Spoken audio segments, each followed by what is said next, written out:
Assalamualaikum warahmatullahi wabarakatuh. Perkenalkan kami dari kelompok 10 Data Mining A. Di sini kami akan menjelaskan proyek akhir data mining.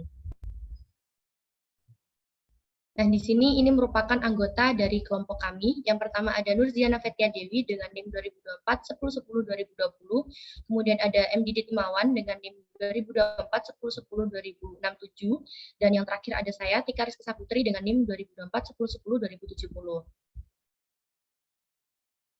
Kemudian ini merupakan daftar isi dari penelitian, laporan penelitian yang telah kami lakukan. Next. Nah, untuk yang pertama dari bab 1 pendahuluan. Next. Ada judul di sini, kami mengangkat sebuah judul yaitu penerapan data mining untuk memprediksi kefavoritan game dengan menggunakan metode Fuzzy ID3 dengan studi kasusnya adalah mahasiswa Universitas Jember. Next. Kemudian untuk latar belakangnya, yang pertama, karena game itu merupakan salah satu hal umum pada saat ini dan banyak dimainkan oleh berbagai kalangan. Salah satunya adalah mahasiswa. Kemudian yang kedua, untuk meningkatkan peluang di bidang industri game. Yang ketiga, karena banyaknya startup baru di bidang dan berbagai usaha di bidang game. Dan yang terakhir itu untuk memberikan data yang dapat dipakai untuk menganalisa game apakah yang sedang diminati saat ini. Next. Kemudian untuk rumusan masalahnya, di sini kami angkat adalah bagaimana cara memprediksi kefavoritan dari suatu game yang biasa dimainkan oleh mahasiswa Universitas Jember menggunakan metode algoritma Fuzzy ID3. Next. Kemudian untuk batasan masalah dari penelitian kami, yang pertama itu data game yang diambil itu berasal dari pengisian kuesioner sebanyak 50 responden. Yang kedua, objek penelitiannya itu berupa data game dari pengisian kuesioner tersebut, kemudian dianalisis tingkat kefavoritannya menjadi kelas favorit dan tidak favorit. Kemudian yang ketiga, pengisian kuesioner itu dilakukan dan disebar hanya untuk mahasiswa Universitas Jember. Kemudian yang keempat, prosesnya itu hanya dilakukan sebatas penerapan algoritma Fuzzy ID3 untuk menganalisa dan memprediksi kelas tingkat kefavoritan dari suatu game. Yang terakhir, kegiatan ini dilakukan untuk memenuhi tugas akhir dari mata kuliah data mining. Next. Kemudian untuk tujuan penelitiannya, di sini yang pertama untuk menganalisa dan memprediksi kefavoritan mahasiswa Universitas Jember terhadap suatu game yang dibagi menjadi dua kelas, yaitu favorit dan tidak favorit. Yang kedua untuk mempelajari penggunaan dan penerapan metode Fuzzy ID3 pada permasalahan penentuan tingkat kefavoritan suatu game yang dimainkan oleh mahasiswa Universitas Jember. Dan yang terakhir yaitu untuk memenuhi tugas akhir mata kuliah data mining. Next. Kemudian untuk manfaat penelitian di sini kita bagi menjadi dua. Yang pertama, bagi peneliti, yaitu untuk menambah pemahaman peneliti terkait penerapan data mining menggunakan algoritma Fuzzy ID3. Kemudian untuk memahami secara detail terkait pemrosesan data menggunakan algoritma Fuzzy ID3 pada kelas tingkat kefavoritan hingga menjadi hasil favorit dan tidak favorit. Next. Kemudian untuk bagi masyarakat itu yang pertama, menambah pengetahuan masyarakat terkait game apa yang sedang diminati oleh mahasiswa Universitas Jember. Kemudian yang kedua, bagi para pembuka usaha di bagian game bisa membuat strategi pemasaran dari data game yang sedang diminati tersebut. Kemudian yang ketiga, menjadi sumber data bagi perusahaan yang membuka startup di bagian game dengan jenis dan kategori apa yang sedang diminati banyak orang. Next. Untuk bab 2 yaitu ada tinjauan pustaka. Next. Tinjauan pustaka meliputi data mining, di mana data mining merupakan progres penemuan pola-pola baru dari kumpulan-kumpulan data yang sangat besar. Meliputi metode-metode yang merupakan irisan dari artificial intelligence, machine learning, statistik, dan database system. Pada tahap membentukkan model, pada data mining terbagi menjadi dua tahap, yaitu tahap training dan tahap testing. Pada tahap training, data yang sudah diketahui atau telah diketahui kelompoknya itu akan digunakan untuk melatih model dengan algoritma tertentu. Setelah model latih atau training sudah terbentuk, maka akan dilanjutkan ke tahap uji coba atau tahap testing untuk mengetahui akurasi dari model tersebut serta membantu menentukan keakuratan model. Next. Yang kedua ada klasifikasi. Klasifikasi dapat didefinisikan sebagai proses untuk menyatakan suatu objek data sebagai salah satu kategori yang telah didefinisikan sebelumnya. Klasifikasi mencakup bagaimana mempelajari sekumpulan data atau dataset sehingga mendapatkan aturan yang bisa mengklasifikasi atau mengenali data-data baru yang belum ada pada dataset tersebut. Nah, klasifikasi memiliki banyak algoritma yang umum digunakan. Antara lain adalah algoritma decision tree, logistic regression, Nair snake board, naive Bayes, dan yang terakhir ada support vector machine. Next. Yang ketiga ada fuzzy. Himpunan fuzzy merupakan suatu gagasan yang digunakan untuk memperluas jangkauan fungsi karakteristik, sedemikian hingga fungsi tersebut akan mencakup bilangan real yang memiliki rentang interval 0 sampai 1. Next. Yang selanjutnya ada decision tree. Decision tree merupakan struktur pohon di mana dalam setiap node pohon mewakili serta merepresentasikan atribut yang sudah diuji sebelumnya. Setiap cabang merupakan hasil suatu pengujian dan node daun mewakili kelompok dari kelas tertentu. Level node teratas dari decision tree adalah node akar. Next.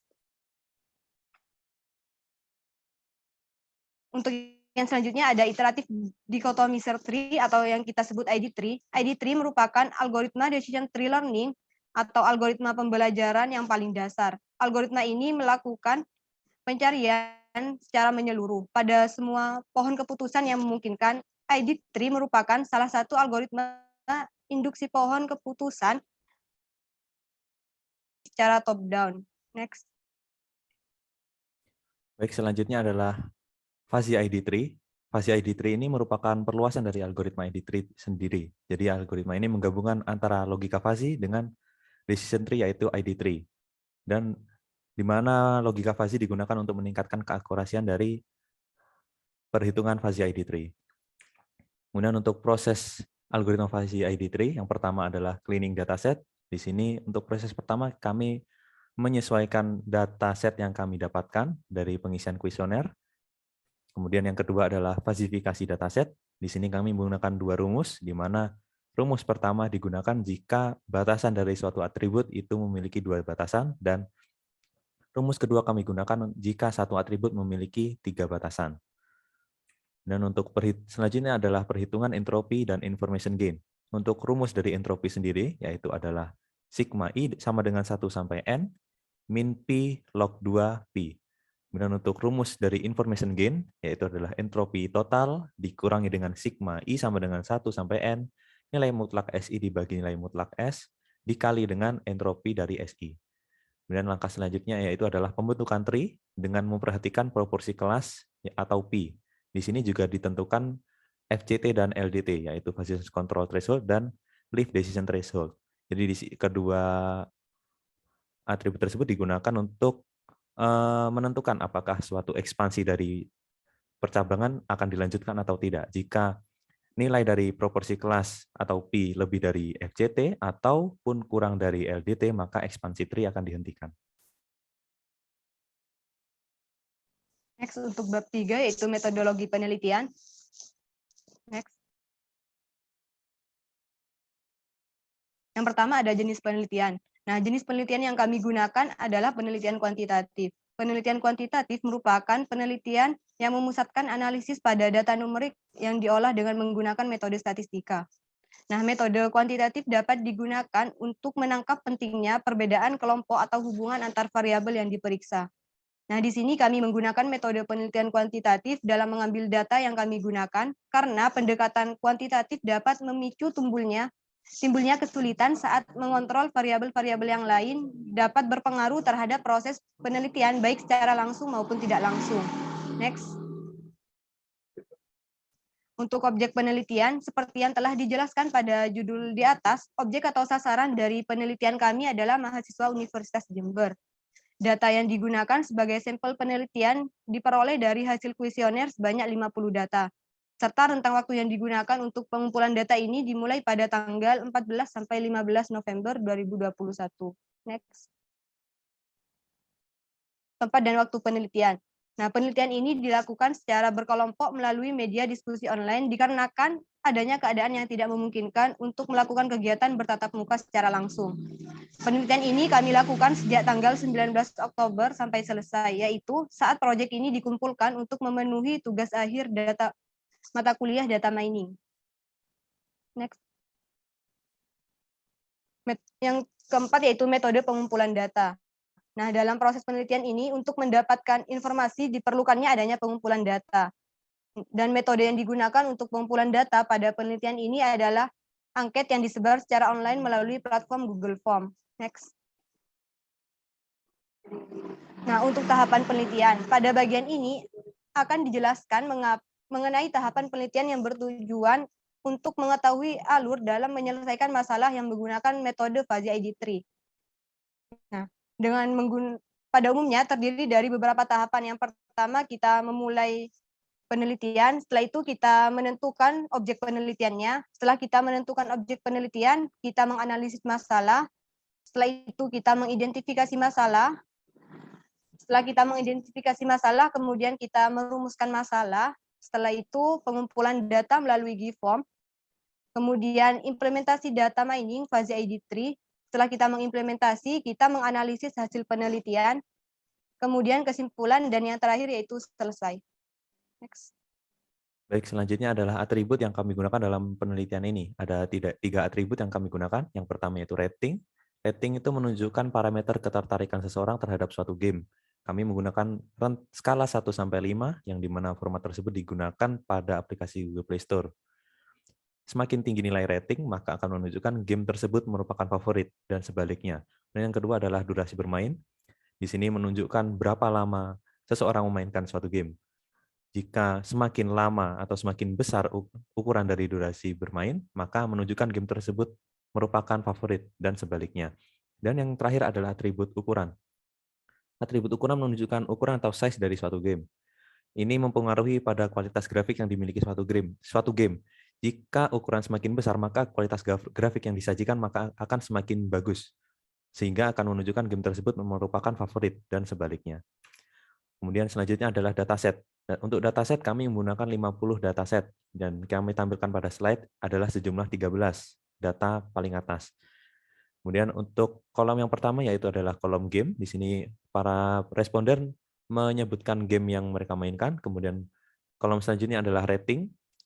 Selanjutnya adalah kolom durasi bermain, di mana kami menggunakan satuan jam per minggu. Kemudian untuk selanjutnya adalah kolom ukuran dengan format ukuran yaitu gigabyte, dan kelasnya. Untuk menentukan kelas kami menggunakan 3 atribut yang kami gunakan. Yang pertama yaitu rating. Jika ratingnya lebih dari sama dengan 4, maka akan menghasilkan nilai true.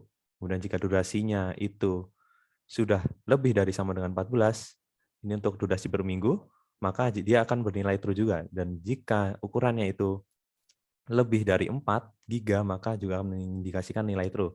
Dan kami ambil dari mayoritas nilainya. Jika terdapat dua atau lebih nilai true, maka akan menghasilkan kelas favorit, dan jika terdapat 2 atau lebih nilai false, maka akan menghasilkan kelas tidak favorit.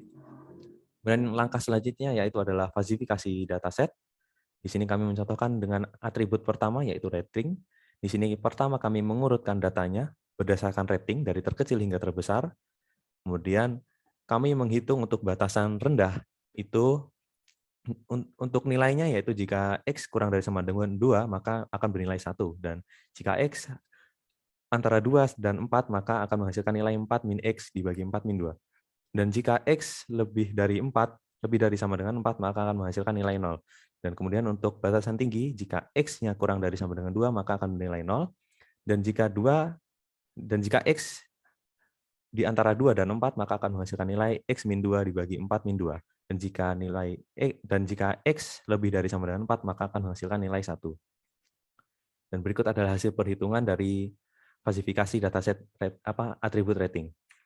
Kemudian selanjutnya yaitu adalah entropi dan gain, menentukan entropi dan gain. Di sini untuk entropi kami menghitung entropi keseluruhan dari data, yaitu dengan jumlah data favorit yaitu sebanyak 17 dan tidak favorit sebanyak 33. Di sini kami menggunakan rumus entropi yang sudah disebutkan di atas dan menghasilkan nilai yaitu 0,924. Dan kami mencontohkan di sini adalah perhitungan entropi rating. Di sini kami menghitung dari masing-masing batasan yaitu rendah dan tinggi. Untuk entropi dari batasan rendah itu menghasilkan entropi nilai 0 dan batasan tinggi menghasilkan entropi 0,98. Dan kami dari kedua entropi dari rating yang batasan rendah dan tinggi menghasilkan information gain yaitu sebesar 0,129.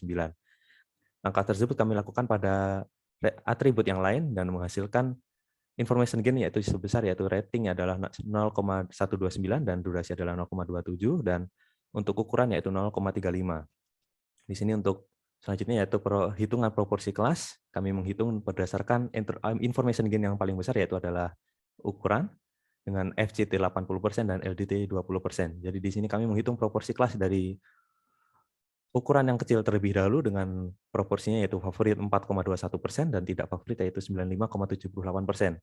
Dan untuk yang batasan normal untuk proporsi favorit yaitu 41,06% dan proporsi tidak favorit yaitu 58,93%.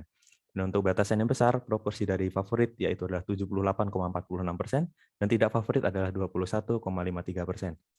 Di sini kita bisa lihat bahwa untuk proporsi kelas di batasan kecil itu sudah melebihi dari FCT, yaitu 80%, dan di sini proporsi dari tidak favorit adalah 95%, dan di bawah dari LDT, dengan dari favorit ini proporsinya adalah di bawah 20%, maka untuk percabangan pada percabangan yang kecil, batasan kecil akan dihentikan ekspansinya dan menghasilkan lift yaitu tidak favorit. Di sini adalah hasil dari perhitungan fase ID3 dengan menggunakan 50 data dengan 80% FDT dan 20% LDT. Dan selanjutnya adalah data testing. Di sini kami menggunakan satu data baru yang belum ada pada dataset, yang belum diketahui kelasnya. Di sini yaitu gamenya itu RAF, kemudian ratingnya 4, durasi bermain 4 jam per minggu, dan ukurannya adalah 6,85.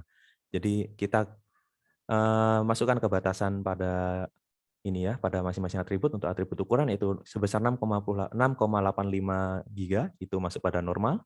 Kemudian untuk durasi yaitu 4 jam, yaitu masuk pada batasan sebentar, dan rating itu 4 masuk batasan tinggi. Dan di sini kita tinggal masukkan saja pada pohonnya. Jadi dengan ukuran normal masuk kepada perhitungan durasi, dengan durasi kemudian masuk ke percabangan sebentar dan masuk perhitungan rating, dengan rating tinggi maka menghasilkan lift yaitu tidak favorit.